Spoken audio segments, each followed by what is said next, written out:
Hi, welcome to the next video in this Cubase Guru Synthesis course. This section of the course covers the FX modules in Zebra. So without further ado, let's get straight into them. Okay, a little bit about setting up effects. Got two different types of effects. You've got an insert effect and a send effect. This diagram here shows you pretty much what an insert effect does. When using insert effects, the whole audio signal passes through the effect. So you have the audio signal, whatever it may be, goes through the effect straight to the output. So the signal is 100% affected by the effect. Send effects, on the other hand, mean that you only send part of your audio to the effects unit to be affected. So you've got your audio signal here. The dry signal goes straight to the output, but you can also send a portion of the audio signal into the effect, then back in where it gets mixed with the dry signal and goes straight to the output. I'll show you that. Okay, here's a typical channel settings page on Cubase.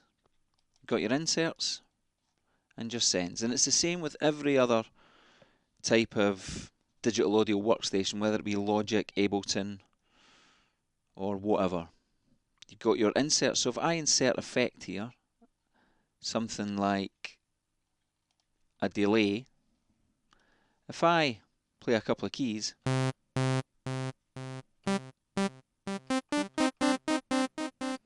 as you can hear, no matter what I do, even if I only put a little bit, the signal is completely affected by the delay.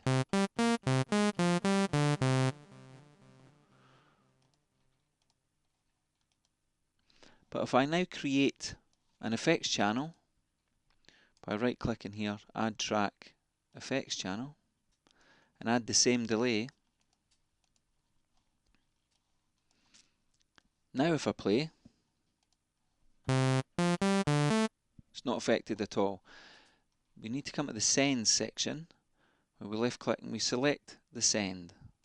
So this is now the send effect. So the dry signal is going straight to the output, but we can also by this send a certain amount of the effect to the delay. So if you listen,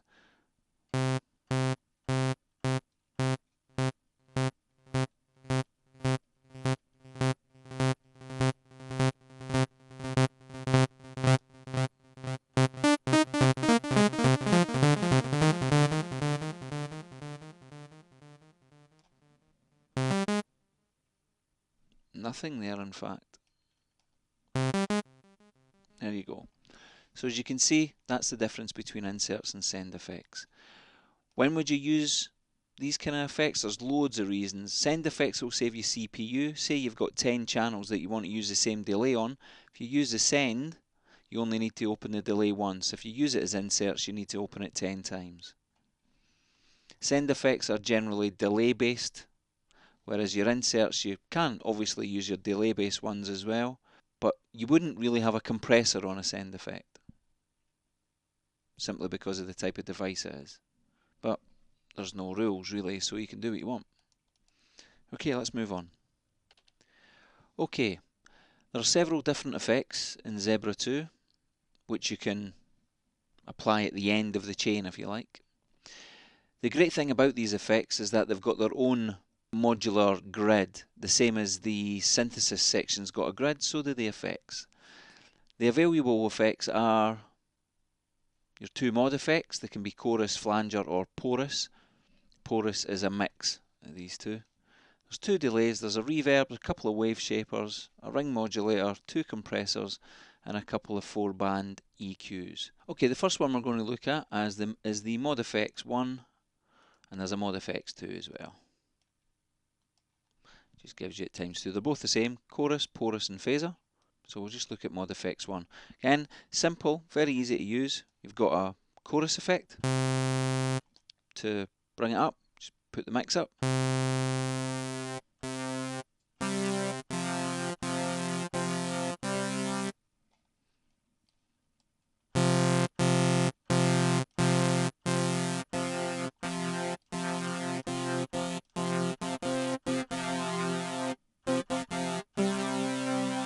So as you can hear, it's just a normal chorus effect. You can mess around.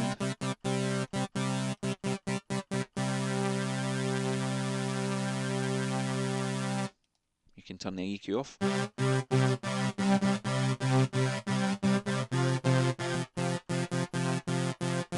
So just mess around with that. Next one's porous, a combination of chorus and phaser. So I'll just reset this little lot.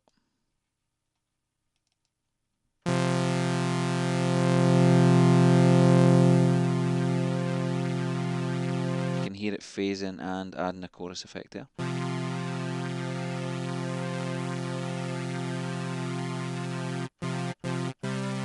Again, mess around, and there's a phaser.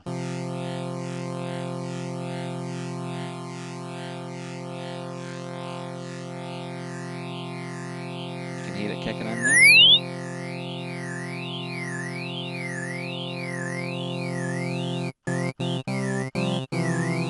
Again, nice and easy to understand, basic effects. So just mess around with them and see what you can come up with. Let's look at the next ones. Okay, what else have we got? We've got delays, and use the mix. Different features. I will go into these in more detail in a second. We've got a shaper, which is all kinds of things. It's like a distortion unit.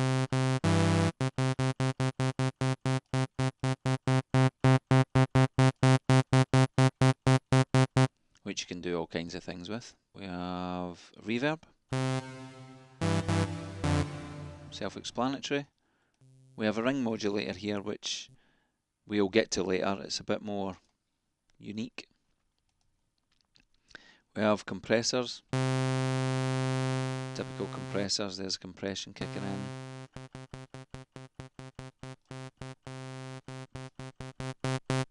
But we'll get to these in a second.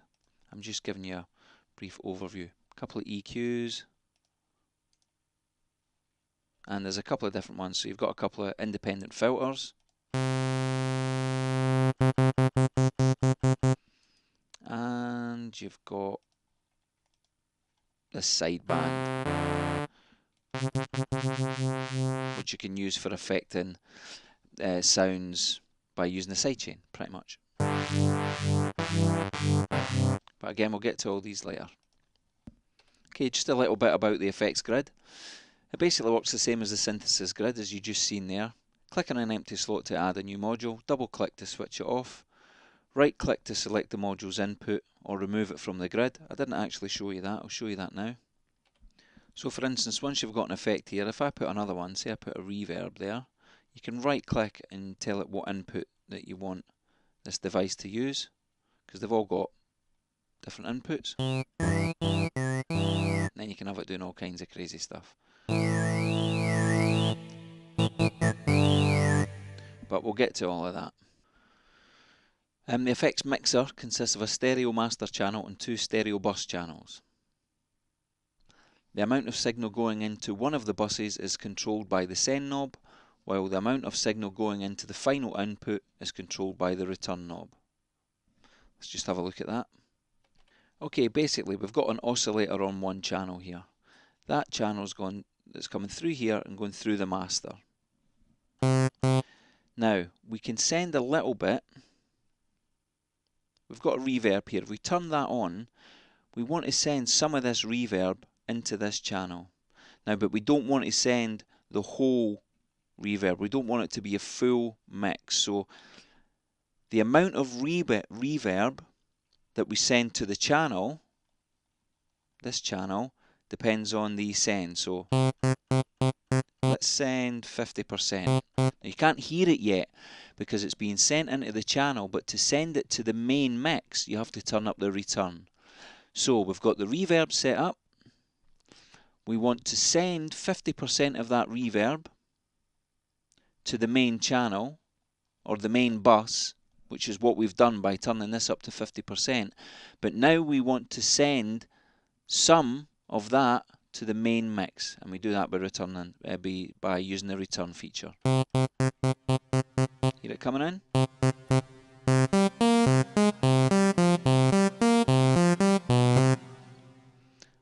So that's it. You use the send knob to tell it how much of the effect you wish to send to the main bus, to the bus. You use the return knob to tell it how much of the effect, how much of the 50% of the effect you want to send to the master.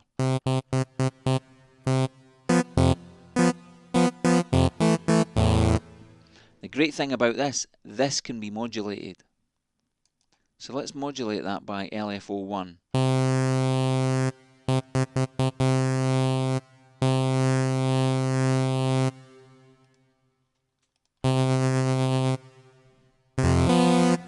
So it's actually modulating the amount of the effect that's being sent to the main bus. Mess around with that and figure it out and learn it a bit more. It can seem a bit complicated, but it doesn't have to be. If I, for instance, put a delay in here, and I want a little bit of delay on that as well, say 25%. There we go.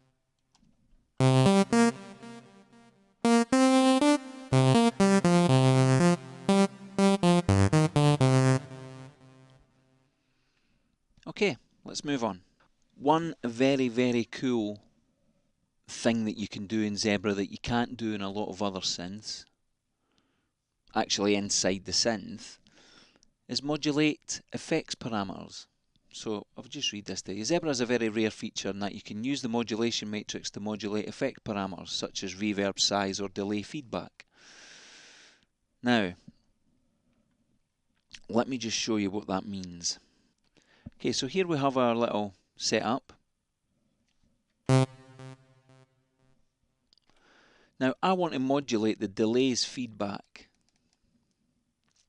So it would be this parameter here. So how do we do that? We use the modulation matrix, something I haven't showed you yet, but it will be in more detail later on. So we click into here. What we have is a source and a target. The source in this case is going to be LFO1. And the target is going to be the delay feedback. So listen to the delay carefully. Let me just turn this up. Now it's modulating the feedback of the delay.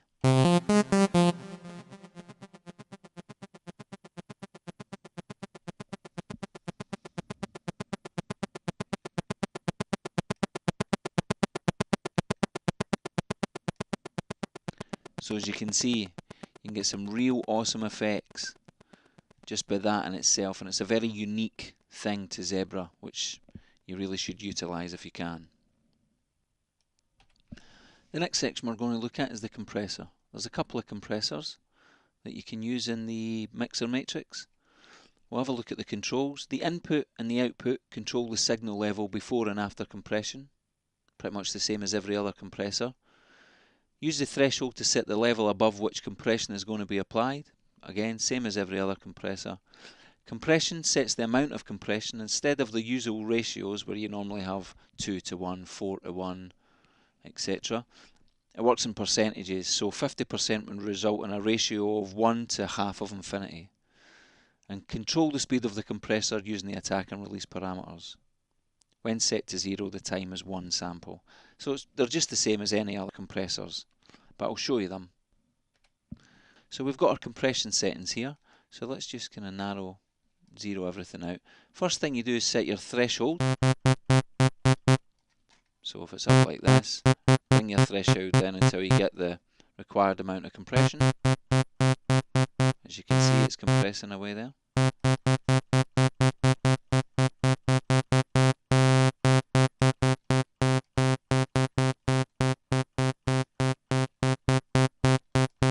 And that's it. Simple, same as every other compressor. You can increase the input, and increase the output. And that's it really. I'm not going to explain how to use a compressor. There's a free video on my website that you can use that teaches you all about compressors. I'm just showing you the compressor here. Okay, let's move on. Okay, next is the delays. The delays look more complicated than they actually are, but they're very, very good. You can get some great effects with them. Okay, as it says there, the delay features 4 delay lines that are used differently depending on what mode you activate. You've got the controls. You set the level of the delay using the mix parameter. Then you've got feedback and crossback. Normal delay features feedback and crossback. Allows you to set how much feedback and crossback there is. I'll show you this in a second. You can also filter the delay using a low pass and a high pass filter. And you can use the sync pop-up menus to set the note value of the delay. So I'll show you those before I show you what the ratio knob does. So here we go. It's a delay. We've got 4 delay lines here. To feed the delay in, you need to use the mix. So without the mix, there's no delay.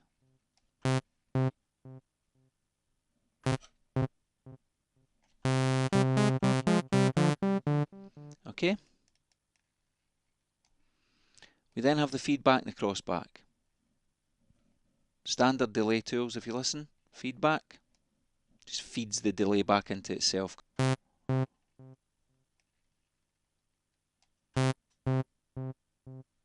can hear it lasted longer. Longer again. Of course, it's the same with this.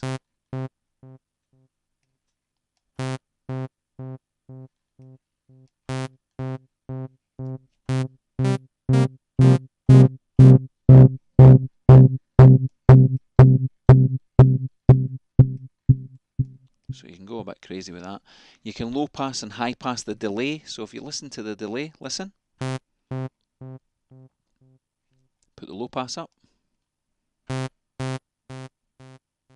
Hear the difference? Okay, low's cut out, yeah?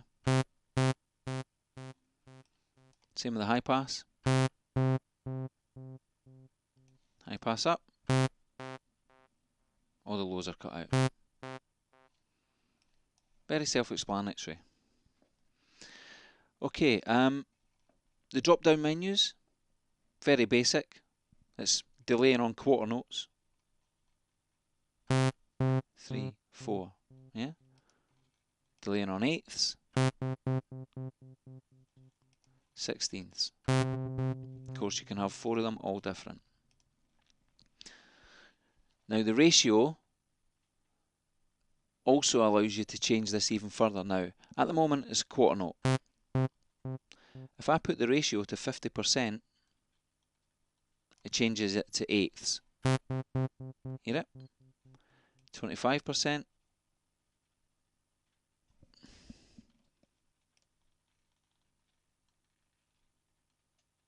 16ths.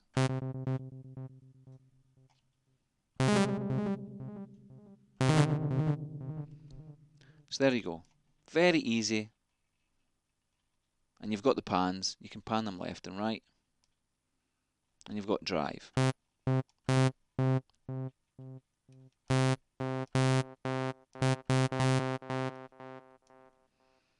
Which is the same as on the oscillator, just drives it harder.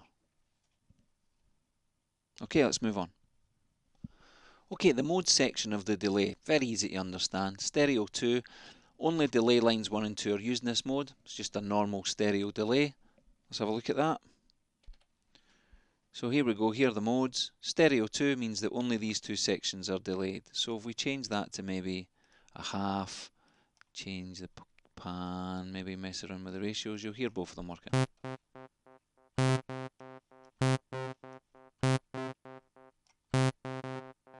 Yeah, you can hear it's just working like a normal stereo delay. The next mode is multi-tap 4. Let's have a look at the text and see what it says about that. Multi-tap 4 consisting of 4 delayed lines, so that's using all 4 delays. The cross feedback is 1 gets fed to 2, 2 gets fed to 3, 3 gets fed to 4 and 4 gets fed to 1. This is a kind of circular structure and it's good for delays that walk around. Right, let's have a look at that. So what it's saying is, when using crossback, it says that delay 1 gets fed to 2, 2 gets fed to 3, 3 gets fed to 4 and 4 gets fed back to 1. So let's put them all at quarters and let's see what happens.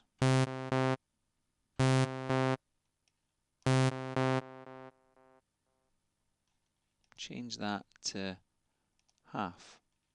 Turn the cross back up a little bit. Let's see what happens. Okay, yeah. Let's change it to 16ths and see what happens. you can hear it delaying quicker. So again, it's, oh, I forgot, didn't see that. It's something you would mess around with to get all kinds of great effects. The next one, W2+2. Let's have a look and see what this one is. The signal goes into delays 1 and 2 first, then everything goes into 3 and 4. This way you can build delays that have a sort of pre-delay, which can be shorter or longer than the resulting feed. Right, let's have a listen to that. Right, let's have a listen. Oh, let's change that back to corner.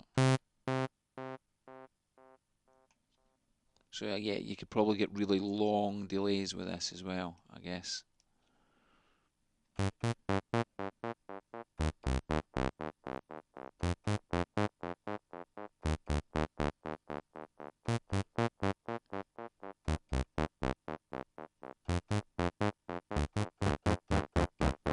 So yeah, again, it's just a different type of delay, but you know what's going on if you read the text. And I think there's another one there for 2.5, which is called Serial 2.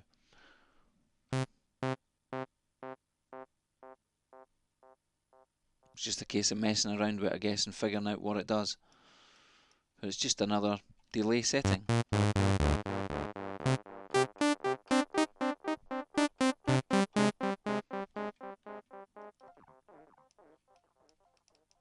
But it's probably putting the delays in serial. That's probably what it's doing, instead of being consecutive. But sounds nice. Take the cross back off, put the feedback up a bit. Yeah, nice delays. But let's move on. Next one's the EQ. Well, it's an EQ is an EQ. In the effects matrix, you have the option to add a 4-band parametric EQ. Drag the balls of the EQ to set the frequency, same as any other EQ. Right click and you can adjust the width of each of the bands. Using this on the lowest and highest band, you can turn this from a shelving EQ to a high pass or a low pass. Right clicking empty space of the EQ brings up a menu where you can perform basic editing functions like copy paste EQ settings or reset the EQ. Let's have a look. Right, let's get rid of that. So as you can see, that's a high pass, that's a shelf EQ, that's a shelf EQ. If you right click on this, watch up here, keep your finger on the right click, so it'll be Control, click and Mac, right click and then move it up and down. 100 is, I guess that's a low pass. Yep, that's what it looks like to me. 0. It's a shelf. And somewhere in the middle, yeah, it's just a steeper shelf. I guess if we do it in the middle here, so what we got here, we've got parametric. So right click, what happens if I do it here? Yeah, you should be able to make the bandwidth. Yeah, there you go. So you can make it really steep or really broad. So there's steep, there's broad. There's steep, there's broad. That's just by right clicking. Right click, you can copy. Maybe if we open up another EQ, come in here, hit paste. There you go. Basic EQ, easy to use, very handy. Okay, next section, mod effects. Now there's a couple of mod effects available in Zebra 2. Again, you can use them twice, but you've got chorus, porous and phaser. I think I've already showed you this, but I'll show you it again with a little bit more detail. So let me just show you that first of all. Okay, we've added the mod effects. We've got a chorus, a porous and a phaser. Depending on this value here, that's what this is related to. At 25% or up to is chorus, higher values 75%, a flanger. Let's have a look. Okay, so we've got chorus.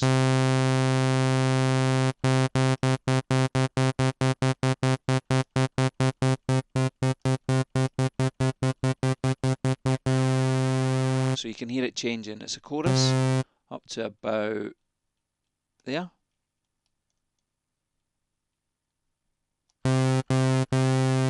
Then above that, up to 75 and above, it gets into flanging. Which is really cool because you can then you can add extra levels of effect even with the mix parameter being available. Yeah, you can hear it. We can porous, which is chorus and phaser together.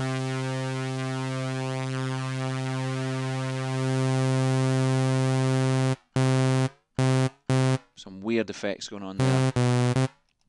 And again, the phaser.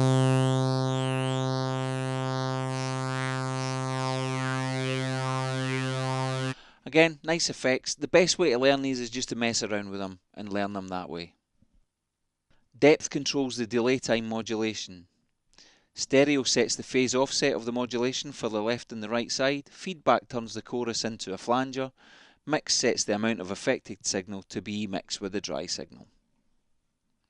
So depth controls the delay time modulation. So with zero depth, listen. Turn the depth up and you'll hear the modulation kicking in.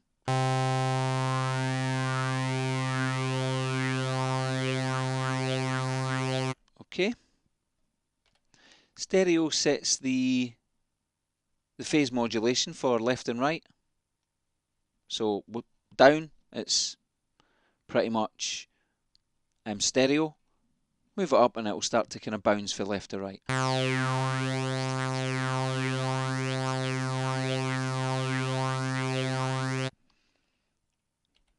The feedback parameter turns the chorus into a flanger.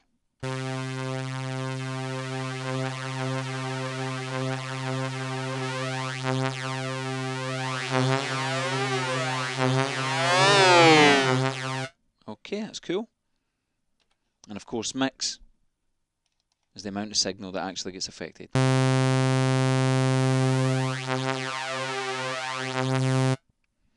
Okay, let's move on. The next section is what makes these effects unique. There are 4 parameters that deal with EQing: low cut frequency and boost, high cut frequency and boost. Okay, so the signal that's going through the effect can be limited by high cut and low cut EQs. This preserves the stereo imaging of bass frequencies, the low cut, and makes the chorus sound less harsh and digital. That's the high cut. But it can also be used to create that certain sound, I guess that zebra sound. The signal attenuation is fixed at 24 dB, so the signal is attenuated no more than is 24 decibels. Let's have a look at that. So basically we're talking about this section here. So we've got a sound. We can cut the low frequencies, or in this case, that's maximum low frequency. Okay, it's a high pass filter, pretty much. We can also boost the lows.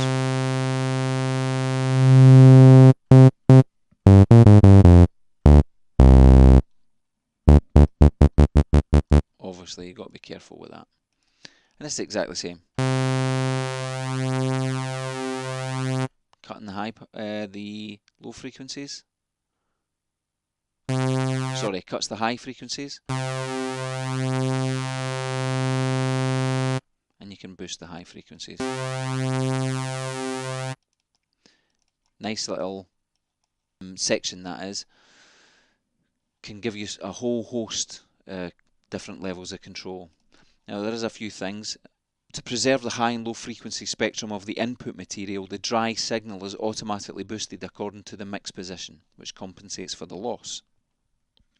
So what that means is, depending on this mix signal, the original signal, even when you're using these, gets automatically boosted to compensate for any loss that we make here.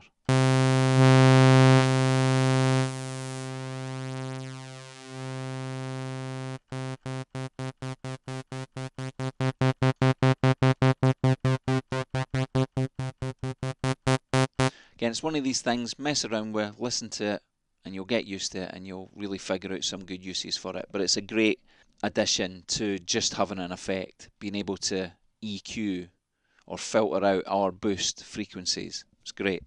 As the dry signal is EQ'd anyway, there are two boost parameters. These can additionally EQ the dry signal at plus or minus 12 dB. So you can boost it by plus or minus 12 decibels, which I just showed you there with the boosts.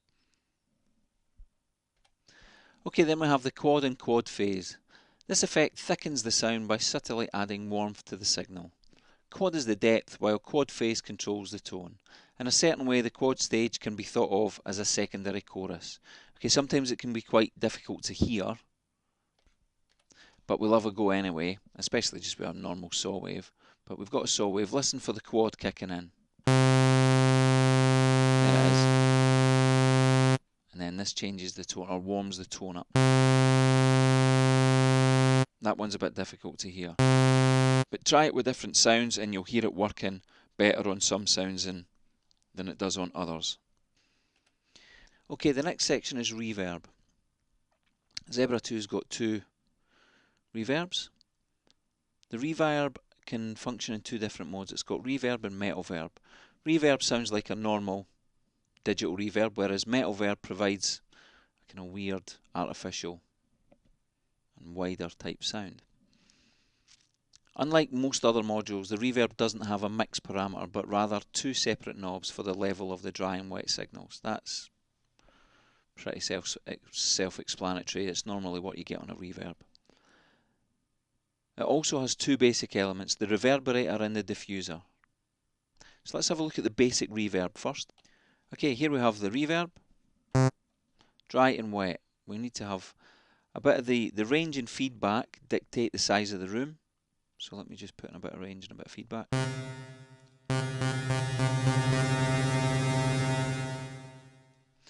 The damp feature is like a low pass filter.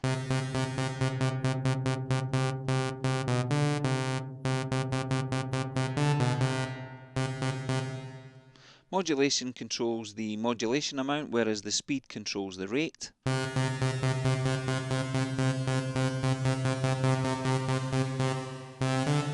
Can hear it.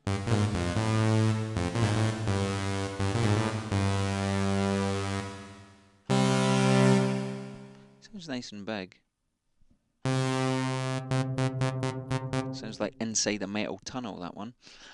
Okay, so that's the reverberator. The diffuser, well, I say that's the reverberator. The controls I just showed you, the range, feedback, damp, and the modulation knob and the speed knob, that's known as the reverberator section. The diffuser adds more reflections to the sound. Use the D range and D feedback parameters to adjust the reflected frequencies and feedback for them.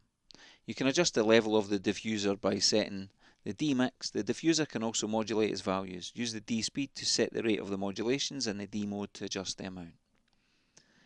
So it basically adds more reflections to the sound and some feedback for them. So range, feedback, then we can mix it in. We can control again the modulation and the speed.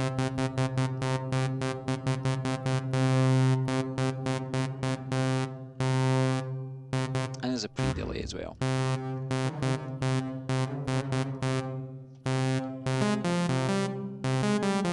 Weird sounding. Again, it's one of these things you need to mess around with. Just mess around and have some fun. And of course there's the metal verb, which will sound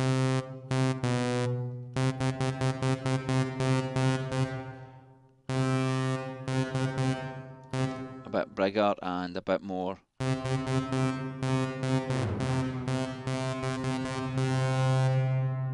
wider.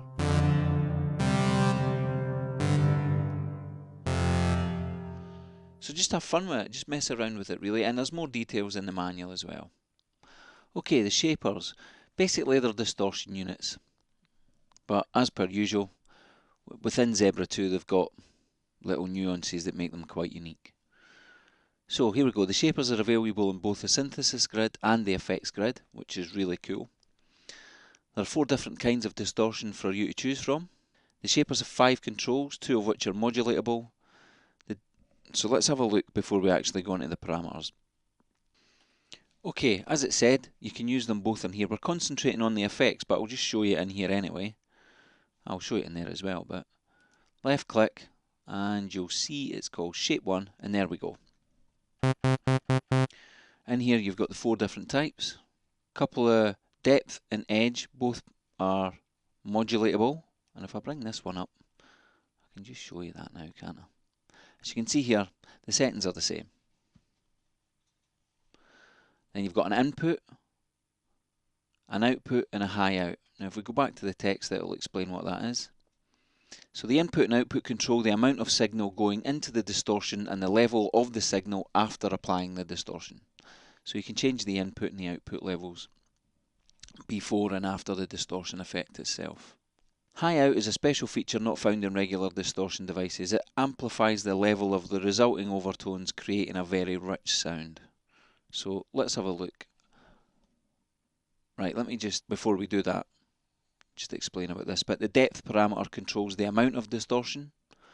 This can be modulated as I showed you, and edge will control the type of overtones created. The higher you set this parameter, the higher the resulting overtones will sound. Right, let's go and have a look and a listen and see what we can come up with.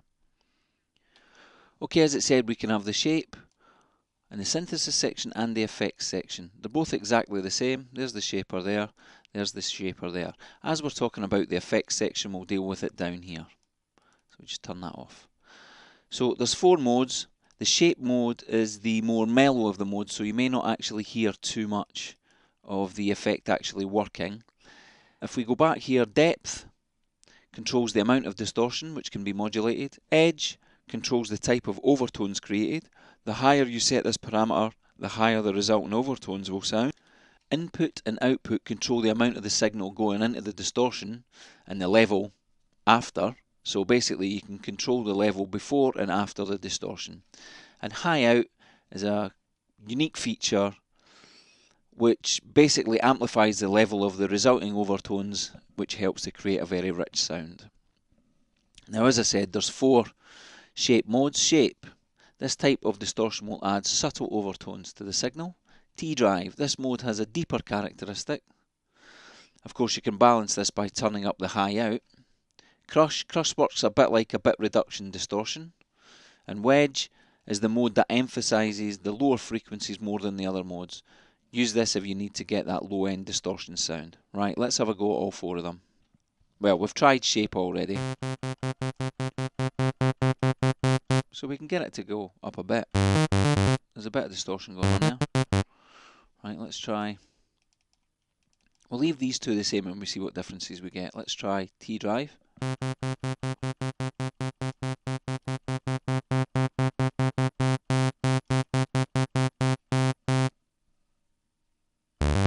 Yeah, there's definitely a bit more distortion there, I would say.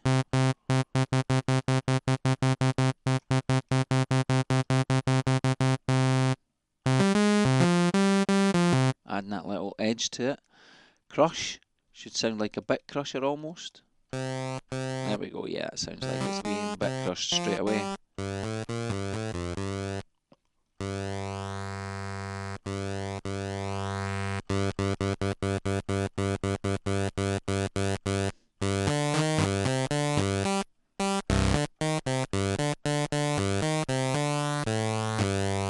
So yeah, definitely more effect on the sound, the crush setting. And the wedge. Well, that's different straight away, isn't it?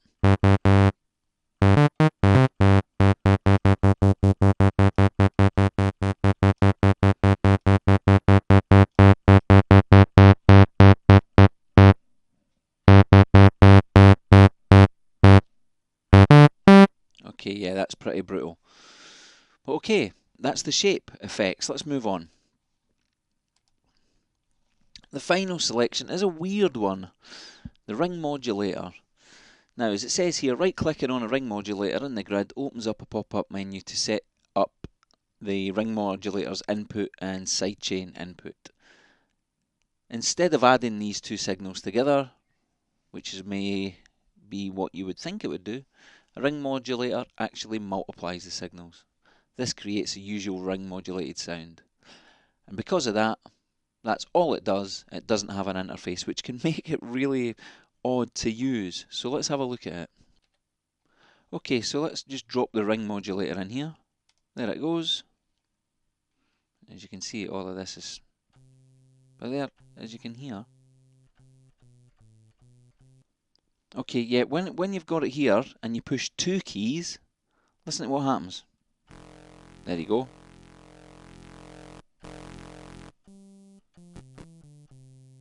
So, push 2 or more keys.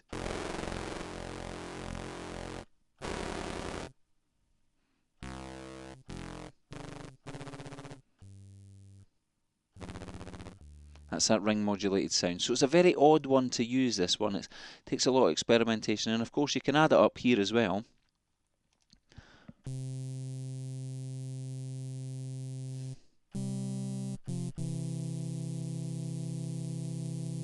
And as you can see that bit there? We right click on it, that means it's side chained.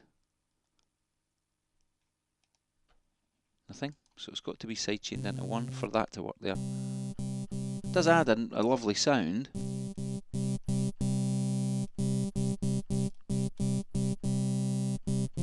It's a nice, beautiful sound. But it's a very strange device to use. We could perhaps try adding another oscillator and maybe putting that into sidechain 2 and that into input 1. So we've got 2 oscillators running into it. Maybe drop it back over here.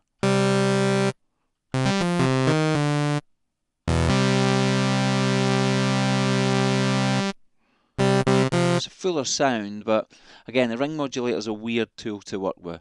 It's really just comes down to experimentation. Check the module for more details, but you probably won't find anything more than is written there. Okay, that's it for this section of the course. I hope this has helped you out, giving you a broad overview of the effects modules in Zebra and maybe some ideas of how to use them. I'll see you in the next video.